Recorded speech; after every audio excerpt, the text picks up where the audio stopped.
Bom dia, eu sou o professor Geraldo Filho, eu sou doutor da Universidade Federal do Delta do Parnaíba, gravando esse vídeo hoje aqui, no 7 de setembro de 2023, cujo título é Por que eu não sou comunista? Por que eu não sou de esquerda? Eu fui motivado a gravar esse vídeo principalmente em razão da leitura que fiz recentemente, acabei ontem, de um livro do século XIX, o cearense João Franklin Távora, que escreveu o livro Cabeleira e escreveu também o livro este ao qual me referi, que terminei ontem, chamado Um Matuto. E Franklin Távora é considerado um dos pioneiros, né, do romance naturalista, regionalista na literatura brasileira. Infelizmente, essa literatura brasileira, naturalista, regionalista, é hoje pouquíssimo considerado nas escolas e nas universidades. Infelizmente, isso já é uma consequência da chamada guerra cultural que nós presenciamos na atualidade e que tem como objetivo destruir as raízes das sociedades ocidentais, dentre as quais a sociedade brasileira, e construir sociedades utópicas, baseadas em teorias que não encontram, né, fundamento na realidade humana, na realidade histórica humana. Motivado por isso é que eu resolvi gravar esse vídeo, começando por contar a minha história intelectual, né, enfatizando sobretudo a razão pela qual eu não sou, né, um professor universitário comunista, esquerdista, coisa que nos dias de hoje você vê como uma imensa maioria nos corpos docentes das universidades do Brasil e também nas universidades ocidentais. Certo? Provavelmente este vídeo e um próximo que eu farei girarão em torno desse tema. Né? Então, antes de mais nada, eu queria lembrar da minha trajetória intelectual, né? Que remonta aos anos 80, tá? Quando eu concluí o Colégio Militar de Fortaleza. Toda a minha história do ensino, hoje chamado Fundamental e Médio, foi Colégio Militar, Colégio Militar do Recife, que era o antigo primeiro grau, não é? E depois o Colégio Militar de Fortaleza, que era o antigo segundo grau. Então eu concluí em 1983 e ingressei na Universidade Federal do Ceará em 1984. Ainda na minha juventude, no segundo grau, eu tinha dois caminhos a trilhar, né, como profissionalmente falando. Ou seguir a vida militar, e eu tinha muitas notas para isso. Eu era major aluno do Colégio Militar de Fortaleza, com muito orgulho. Eu era um major aluno, eu era terceiro, quarto aluno do Colégio Militar, juntamente com outros 5, né, que também eram majores como eu. Então eu tinha a possibilidade de seguir a carreira militar. E também havia uma outra opção, que era a vida civil. Eu estava dividido entre ambas, ou a vida militar ou a vida civil. Na vida civil, eu sempre fui um bom aluno de história, eu sempre gostei muito de história, desde a minha infância, aqui em Parnaíba. E isso não foi diferente ao longo da minha adolescência e juventude. E, portanto, eu almejava ser, eu gostava de ser, uma imagem que eu projetava. Se eu projetava uma imagem de militar, né, comum à minha vida militar, meu pai era militar, toda a minha formação, como eu já falei, no colégio militar, se eu almejava e projetava a vida militar, também eu almejava, projetava uma vida civil. E essa vida civil era a de intelectual, né? de alguém que estudava as sociedades. Então eu poderia seguir, né, fazer vestibular para História, mas, como eu tinha um conhecimento prévio, eu digo, não, Sociologia me encantou mais. Sociologia, antropologia, estudo do homem, né, a evolução das sociedades, me encantou. E foi o caminho que eu segui. Fui para a vida civil, fiz Sociologia, entrei, né, em 1984, e na época eu fiz todas as 3 disciplinas básicas das ciências sociais, a Sociologia, a Antropologia e a Ciência Política, mas na época você tinha que se especializar em uma só, e eu me especializei em Sociologia. Mas fiz Antropologia e Ciência Política, as disciplinas de Antropologia e Ciência Política. Né? também. Então, aí começou vamos dizer, aquilo que hoje eu justifico de por que eu não sou, né, comunista, tanto não sou de esquerda. É porque quando eu entrei na faculdade, na Universidade Federal do Ceará, eu vinha com toda uma bagagem, né, de estudante muito rígido, né, muito disciplinado, né, em termos de disciplina de estudo. E quando eu entrei na universidade, eu levei um choque. Né? Levei um choque porque a vida civil, né, de um estudante é bem diferente da vida de um aluno de instituições militares. A dispersão é muito grande, as possibilidades de você se evadir da sala de aula é muito grande, a facilidade para você colar, a possibilidade de você enrolar nas disciplinas é muito grande. E eu comecei, então, portanto, a estranhar aquele novo ambiente. Mas eu guardava comigo a disciplina de estudante. E aí, durante as disciplinas, né, nos semestres iniciais do curso, eu comecei a me deparar, né, com a predominância de uma só teoria. Né, de uma só teoria. Nas várias disciplinas específicas do curso, eu comecei a estranhar aquilo. Né? Por que nas disciplinas de teoria sociológica, ou de teoria antropológica, ou de teoria política, predominava uma teoria só. Né? Rapidamente se falava de outras teorias, apenas como uma referência, e criticando essas outras teorias, e enfatizando única e exclusivamente uma só teoria, que é a teoria marxista, de Karl Heinz Marx e Friedrich Engels, que são a base, né, de todo o pensamento esquerdista desde o século XIX, quando elas surgiram, até hoje. Mas aí eu me fiz uma questão muito básica. Né? Eu me lembro que não somente eu, mas alguns outros poucos colegas, porque a maioria daqueles estudantes que vinham da vida civil e que entraram juntamente comigo na Universidade Federal do Ceará vinham de colégios de Fortaleza ou das imediações ou de outros estados, mas todos da vida civil. E aí eles já dentro dessas escolas civis, a predominância eram de escolas públicas, mas também de escolas particulares, eles já estavam afeiçoados, aqueles alunos, né, a ouvir aquela temática com ênfase esquerdista. Mas aí eu me fiz uma questão muito elementar. Eu, como falei, e poucos outros. Eu me lembro que tinha um colega de Sobral que fez essa mesma questão. Então, vem cá, quer dizer que eu fiz faculdade para sociologia para ouvir só uma teoria, quer dizer que só uma teoria estava certa, todas as outras estavam erradas, e nós iríamos passar os 4 anos do curso vendo somente aquela teoria, sejam dos autores clássicos, dos livros de Marx e Engels, seja das escolas marxistas que se originaram a partir dele, como a escola italiana, como a escola alemã, como a escola francesa, escola de pensamento, tá, pessoal? Que levaram adiante o pensamento de Marx e Engels, quer dizer, então, que eu passaria 4 anos e meio, vendo somente aquilo, quer dizer, a sociologia, a antropologia, a ciência política se resumiu somente aquilo. Então, eu fiquei absolutamente decepcionado. Né? E, ao mesmo tempo, além da decepção, o desalento, porque eu comecei a imaginar que tinha feito a escolha errada, que tinha enveredado pelo caminho profissional errado.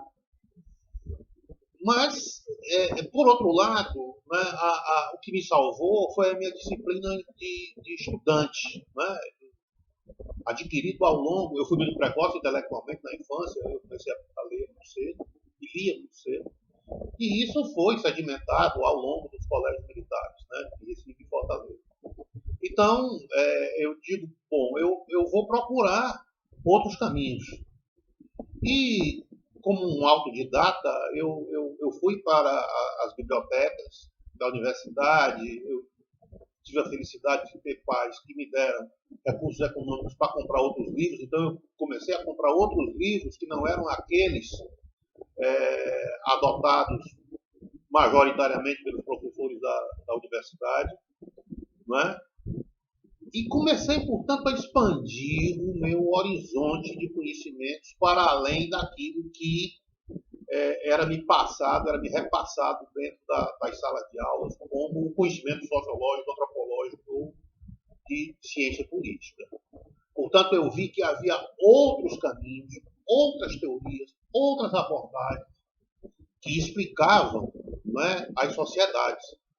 Porque, veja, eu não, quando entrei na universidade, eu não me conformava com aquilo que eu recebia de um único conjunto teórico, que era o marxista, engelsiano, né, explicando que os homens eram produto do meio, que a sociedade era produto do meio. Né? Como a famosa frase de Marx, não é a consciência que determina a vida, ou seja, não é a consciência que determina, não são as ideias que determinam como os indivíduos são.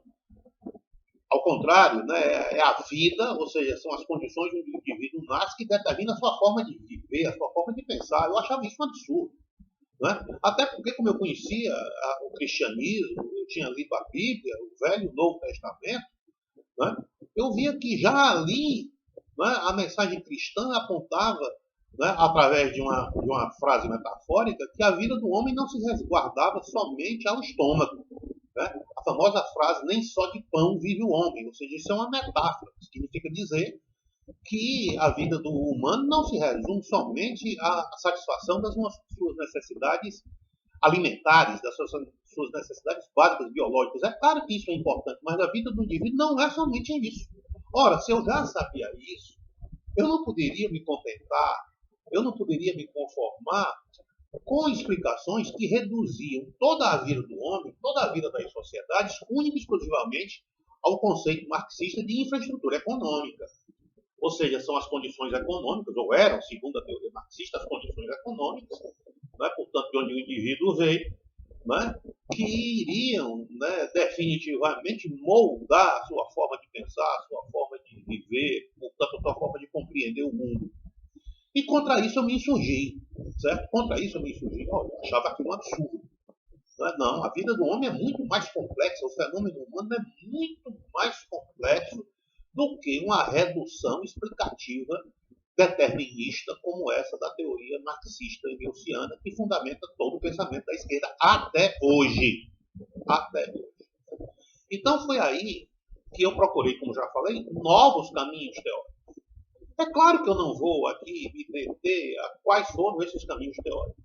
Eu quero apenas dizer que abriram esses vários caminhos teóricos que eu percorri e percorro até hoje, abriram a minha capacidade intelectual, a minha forma de enxergar o mundo, certo? Me dando a convicção de que o fenômeno humano, que a condição humana é infinitamente mais complexa do que pensa Marx e Engels, certo? Então, veja, qual é o vínculo disso com o livro que eu citei, o João Franklin Távora, o Matuto, né, no início aqui do vídeo? É porque já no livro do Franklin Távora, e o Franklin Távora escreve no século XIX, gente, 1801 a 1900. O livro é de 1852. Se não me falha a memória, 1852. Refletindo sobre, né, falando sobre a revolução, no início daquilo que ficou um dia conhecido como Guerra dos Mascates. Portanto, a guerra entre portugueses, comerciantes portugueses e chamados mascates, pejorativamente, e os senhores de engenho, né, de Pernambuco, certo? Então aquilo foi um embrião, né, de uma série de revoltas nativistas. A Guerra dos Mascates só acontece na segunda década do século XVIII, 1701 a 1800, né, e o Franklin Távora escreve sobre isso no século XIX. Né? Mas refletindo sobre a Guerra dos Mascates, chamada Guerra dos Mascates, entre os comerciantes portugueses na cidade de Recife, que era o seu ponto, né, de apoio central, onde eles tinham comércio, e os senhores de engenho em Olinda. Né? os conflitos ali que originaram a chamada Guerra dos Mascates. Mas o que é interessante observar disso, eu não vou contar aqui a Guerra dos Mascates, né? Eu remeto ao livro excelente do Franklin Távora, o Matuto, mas uma reflexão que o Franklin Távora mostra ali, certo?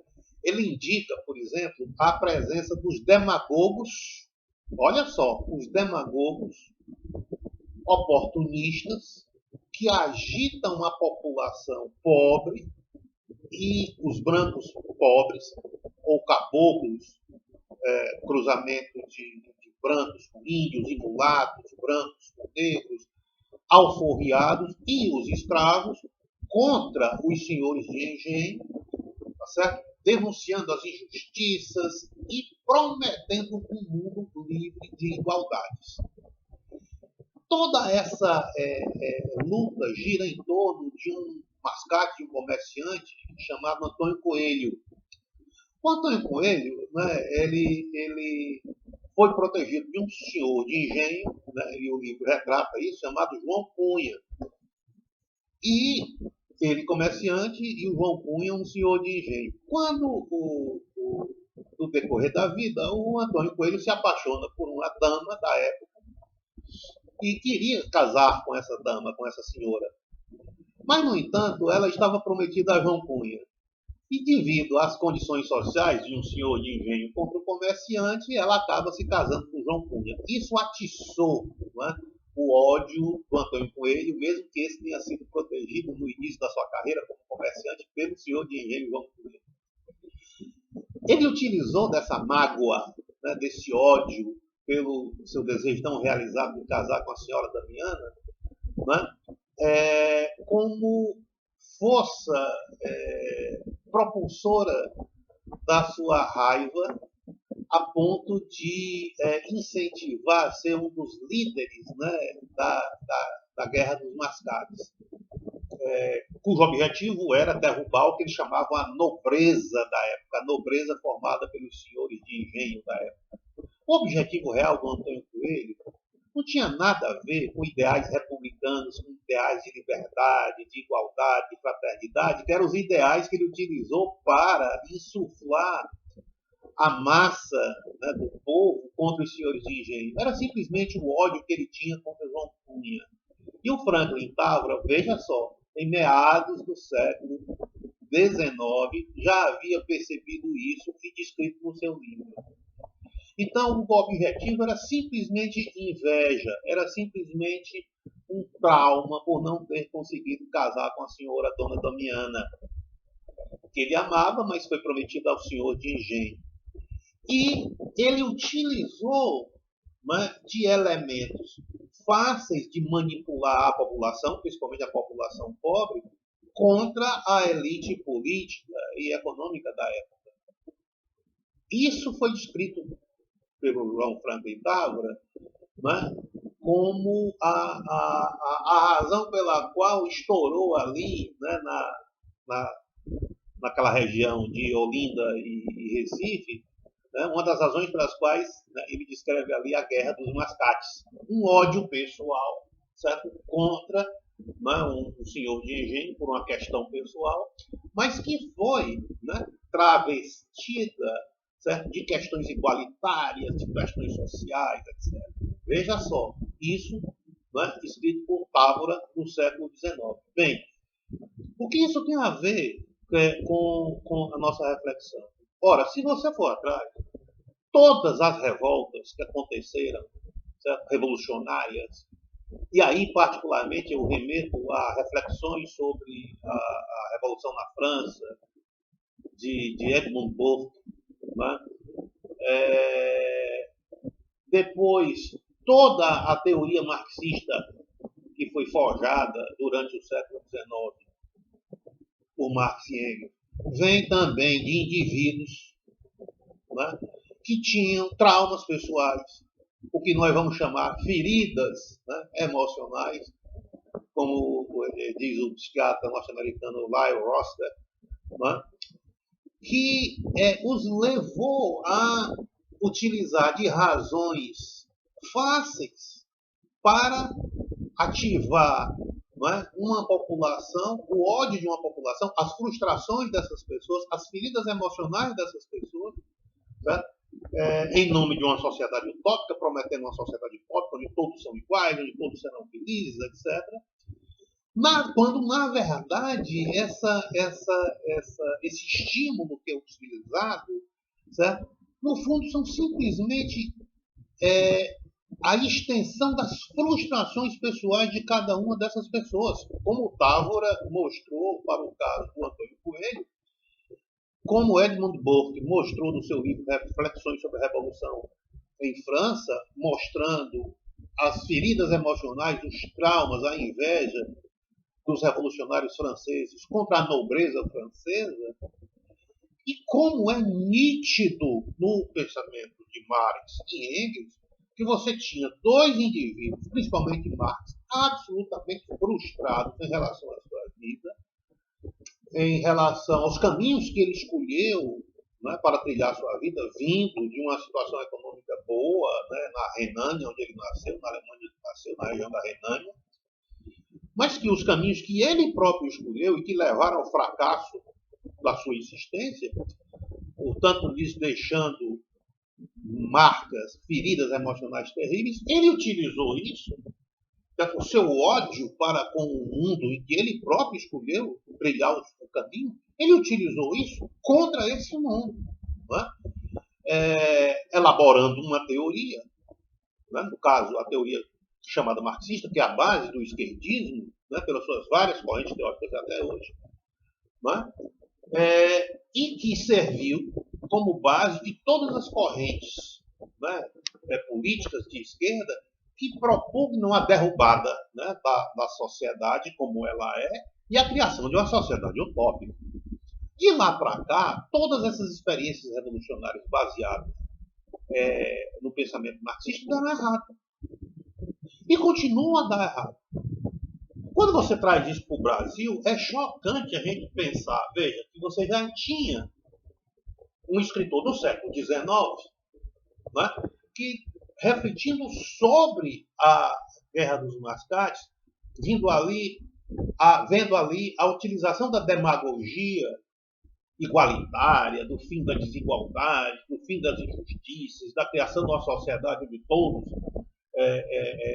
fossem livres, né, e pudessem galgar a felicidade absoluta, já a utilização dessas ideias demagógicas, porque isso, gente, é bonito na teoria, mas na prática, quando você olha a história humana de todas as sociedades, nunca existiu. Por quê? Porque as pessoas são naturalmente diferentes. Simplesmente por isso.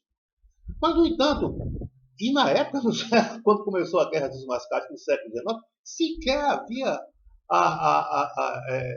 se imaginar uma teoria marxista, uma teoria política, filosófica, de derrubada de uma sociedade. A sociedade capitalista ainda estava nos seus prelúdios, estava nascendo. Não é?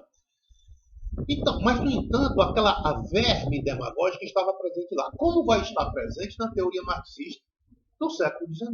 Como vai estar presente em todos os partidos políticos de esquerda que se formaram, tendo como base a teoria marxista? Quando você vai atrás, você vai ver lá os mesmos elementos demagógicos utilizados pelos líderes desses partidos políticos contra a sociedade. A promessa de uma sociedade utópica, a promessa de uma sociedade igualitária, uma promessa de uma sociedade sem desigualdades, sem injustiças, etc. E isso motiva ao sonho das pessoas, principalmente aquelas pessoas que não têm muito conhecimento, e numa sociedade como a do Brasil. Então, essas ideias eram as ideias que eu via no meu primeiro semestre de faculdade. E que eu fiquei absolutamente apavorado quando imaginei que será que é isso que eu vou estudar na minha vida? E graças a Deus e ao meu esforço próprio, eu fugi disso procurando novos horizontes intelectuais, nadando contra a corrente. Observe, nos próximos vídeos eu vou falar, porque já estou me alongando muito sobre isso, porque é um livro, né, Contra a Corrente, é um livro de Sir Roger Scruton, um grande teórico inglês, morto recentemente, falecido recentemente, que escreve um livro contra a corrente. Porque nesse livro, o Sir Roger, né, já nas últimas décadas do século XX e nas primeiras do século XXI, vinha refletindo sobre a Inglaterra, sobre a Europa, sobre os Estados Unidos, sobre os vários problemas que Franklin Távora refletiu no século XIX para a Revolução dos Mascates, para a Guerra dos Mascates do Brasil do século XVIII, gente. Portanto, é um fenômeno que se repete. O fenômeno demagógico de pessoas, né, que têm feridas emocionais muito grandes, não conseguem resolvê-las pessoalmente e estendem, né, esses seus traumas para a análise do mundo, para o seu ódio do mundo, destilando ódio contra o mundo. E aí eles acham um caminho. Se eles não conseguem resolver os seus traumas pessoais, eles vão destilar esse ódio contra o mundo, certo? Porque eles não querem ver as pessoas felizes. Eles querem moldar o mundo às suas conveniências, às suas circunstâncias, aos seus desejos. E isso nos encaminha para um mundo de destruição. O que nós estamos vivendo hoje no Brasil, em 2023, nesse 7 de setembro, que era uma data que nos últimos anos vinha sendo comemorada com todo o patriotismo, é exatamente o que o Franklin Távora escreveu para a Guerra dos Mascates, motivadas pela propaganda demagógica que escondia feridas emocionais muito grandes de cada um daqueles indivíduos, principalmente no líder que ele retratou, Antônio Coelho, no seu livro, como os traumas de Marx no século XIX, como os traumas dos revolucionários franceses, da Revolução Francesa, apontados por Edmund Burke. Agora nós estamos vivendo aqui no Brasil com as feridas emocionais de indivíduos que têm um pensamento de esquerda, que não conseguem resolver seus problemas, não conseguem enxergar os seus problemas individuais, seus problemas pessoais, e destinam o seu veneno contra o mundo, tendo como objetivo destruir as instituições sociais do Brasil.